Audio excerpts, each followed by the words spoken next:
Embracing the chaos. That afternoon, I embraced the chaos at home.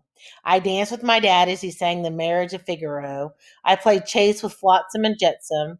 Not even Alexis doing ballet in our room and Angelina running around on all fours like a horse bothered me. Before dinner, I sat down at the kitchen table and plowed through my homework without being told to, and I didn't even mind doing fractions for math. Nothing could ruin my good mood. Tomorrow night, Rebecca, Danny, and Trey and I were going to show the school board how stupid they were for banning books. We were going to show everybody. When it was time for dinner, I cleared my books and took them back to my room. As I passed Angelina's room, I had to stop and shake my head in wonder. Angelina had turned her bedroom into another stable, but this one was crazy. There was shredded white recycled paper, pretend hay everywhere on her bookshelf, sticking out of her dresser drawers, in her bed, more than I'd ever seen before. She was going to howl when mom and dad made her clean it up. But the tantrum she was going to throw later didn't even make me want to run away. I didn't want to be anywhere else tomorrow night. But it did remind me there was one small detail in our big plan for the school board meeting I hadn't covered yet. I need a ride to the school board meeting tomorrow night, I said at dinner. My parents looked across the table at each other, talking to each other without talking again. Are you sure that's such a good idea, Amy Ann? Mom said. I slumped in my chair. That's what they always said when they disagreed with me, like I would change my mind if I just thought about it more. But I thought about it plenty, and I said so. You said you wanted me to stand up for myself more, I told them. But that but that I had to do it the right way. Well, the right way is to go to the school board meeting and tell them that banning books is wrong. Mom and dad looked at each other again. I could see them waffling. You said yourself you didn't agree with the book banning, I said. If nobody goes there and says anything about it, they'll just keep doing it. Dad sighed.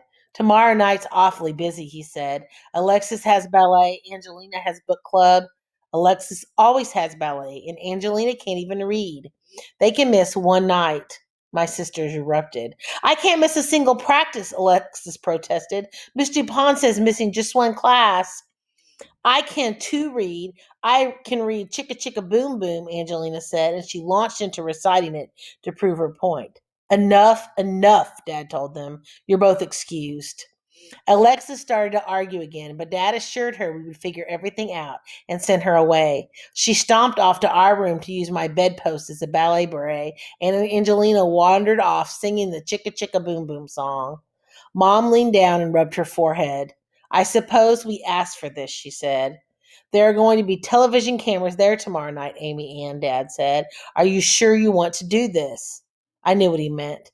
I hadn't gone up to the podium the last time he'd taken me, and there was almost nobody there. There was going to be lots more people there tomorrow night, and lots more watching at home on TV. A little monster started gnawing at the insides of my stomach, making me cringe. But I wasn't going to be a good girl and stay quiet.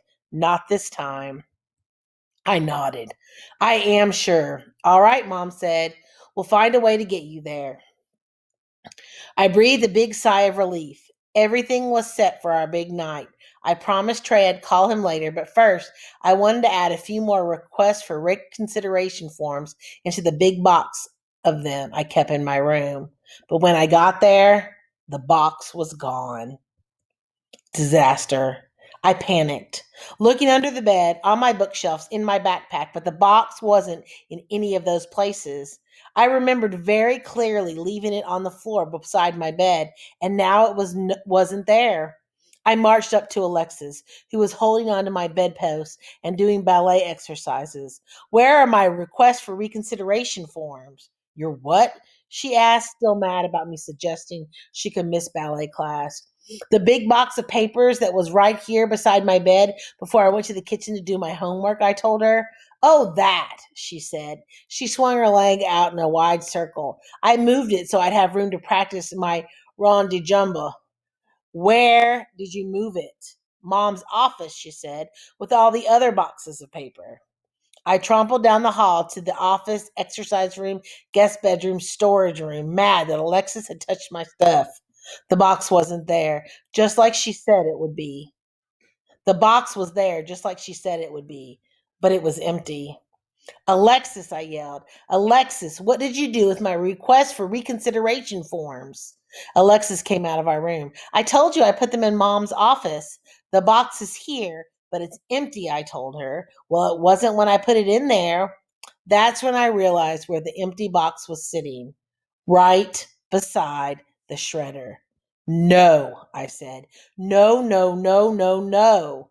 Mom came out of the living room. What's all this yelling? She asked. I ran past her to Angelina's room, where she was nestled down in a huge pile of shredded paper like a horse asleep in the hay. I snatched up a handful of the shredded paper and yanked it apart, trying to read what was written in thin letters. Hey, that's my hay, Angelina yelled. I grabbed another handful, another. They were full of chopped up black typewriting and handwriting scrawled in blue and black ink. At the top of one were the letters REQ.